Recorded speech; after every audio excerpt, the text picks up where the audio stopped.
This coming Saturday, it would have been Deborah Wood's 21st birthday. Why she's not alive to celebrate is a mystery that we hope tonight someone will solve. Debbie, who lived in Holbeck in Leeds, disappeared late one afternoon in early January, and nothing more was heard of her for well over a week. So you say...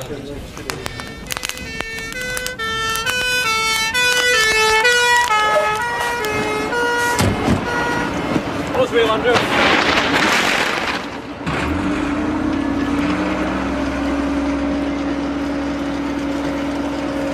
Officers were first alerted at 4:30 this morning when a resident reported a fire. Police found the burning body of a young girl, aged, they believe, between 15 and 25. Debbie was brought up in Morley to the south of Leeds, but her parents separated when she was a child. She started drinking in her teens and found it hard to keep a job. But she stayed in Leeds and kept in contact with both parents.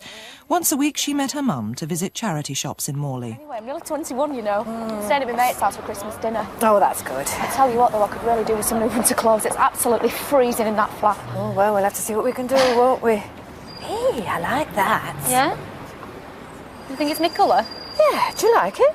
It's all right. Come on, then, let's try it on. Oh, they're nice. Ah, we'll try them on. They're a bit expensive. Oh, don't worry. It's Christmas. I'll treat you. Oh, thanks, Mum. Yeah. What do you think? Ah, it suits you. It really suits you. Yeah. Are you happy with that for your Christmas? Yeah. That'll be $6.49, love, please. Oh, thanks, love. Thanks very much.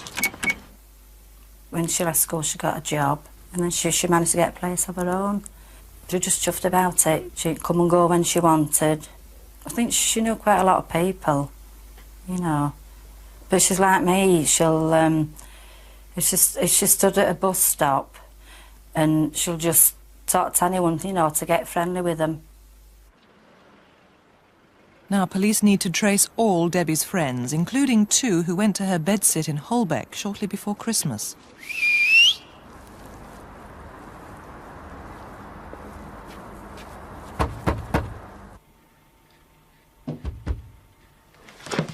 I went downstairs to see who was at the door, and I saw two men. One I think is called Gary. Debbie in? No. He was about 5 feet 8.5 inches tall, had hair that was cropped on the sides and longer and oiled on the top. He was wearing a dark jacket. I would say he was about early to mid-20s in age. So who are these two? Hey, Deborah, they'll just put this in there. Ta, put them in. Yeah. I need loo roll. Yeah. Debbie's father met her on the day she disappeared. They went shopping in her local supermarket. He lived nearby. Soft stuff. Just put it in. Well, it's your money. Yes. Can you do me a favour? Can you drop this stuff off at my flat? Yeah. And I'll see you after. Sure. Is that all right? No problem, love. Leave it with me.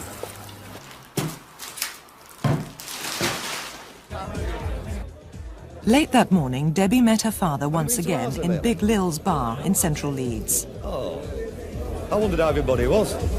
Hey, cheers already for that, then. Hey, by the way, how's your mum? She's all right. I saw her the other day. I like your new gear. Yeah, I got it for Christmas. Can I have a light? Your mum get you that? Yeah, it's all right, isn't it? Hey, you look smart. Hello, Mum? Yeah. Yeah, I'm fine. I'm fine. Listen, I haven't got much money. Can you make me an appointment at the housing office for Thursday? Yeah? OK, I'll see you outside the town hall. About 10? OK. See you then. At 5 o'clock, Debbie left the pub and headed off. But where did she go?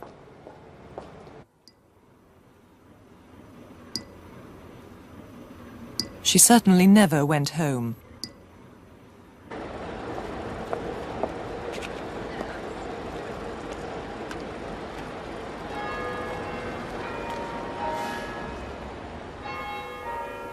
Oh, I waited about 2 hours. I kept walking round, and then I came home then.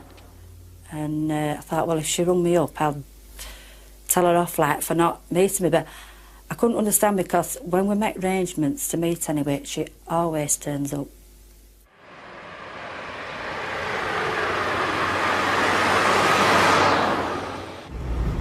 I was driving down Cardigan Road, going into town to meet some friends. I saw this figure of a man over this person on the floor, as if he's trying to pick him up.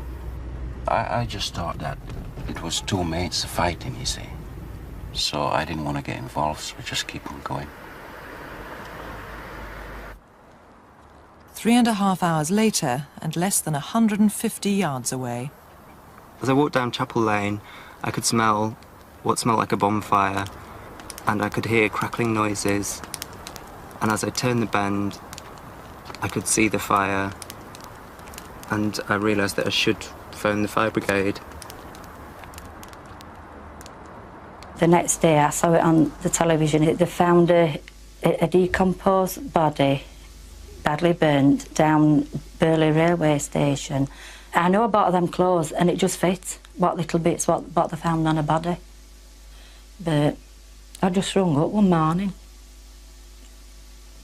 Told them that's my daughter. Well, Detective Superintendent Andy Brown, Debbie's body was set alight. What does that tell us about her killer? It's probably the act of a desperate man, an attempt to try and conceal her identity, or at least try and get rid of the evidence that might have connected him to the murder. It did delay us identifying Debbie's body, and we have had difficulties since with some of the problems. Now, she was last seen on the evening of the 4th of January. Her body was found on the 14th. When do you believe she may have been killed? We think she actually was killed shortly after she left Big Lil's pub in the city centre of Leeds. And then we have this 10-day gap where someone's either kept her in storage or has known where she's been, and then something has prompted that person to actually take her to the railway station and set alight to her body. It is difficult, isn't it, in 10 days to hide a body from anyone else, really? Yes, it is, but it depends where it's been kept, and we don't know what the reason was for actually setting it on fire on the 14th. So it's vital, really vitally important, that you trace Debbie's movements on the 4th of January after she left Big Lil's pub. The important thing is we don't know why she was in the Burley area. It may well be that it's the murderer is from the Burley area, and that's why she's ended up in that area. We have not found any friends or any pubs that she's visited. It's a mystery why she's actually ended up in Burley. Now, the person that we saw in that reconstruction, a so-called friend called Gary, you've traced a lot of her friends, but you haven't managed to trace him. We've traced a large amount of friends, but Gary's someone that was obviously on the scene around Christmas time, so we are interested in him.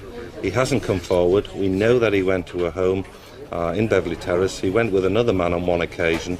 We haven't traced Gary. I want him to come forward, or someone to tell us who he is. Another significant sighting, again, the one we saw in the film, was the person bending over what appeared to be a body, or certainly a figure, in the Burley area shortly before the fire was found. It was only a few hours before, and I mean, the worst scenario was that it was actually someone dragging Debbie's body to the railway station, which again would lead us to think that the killer is from the Burley area.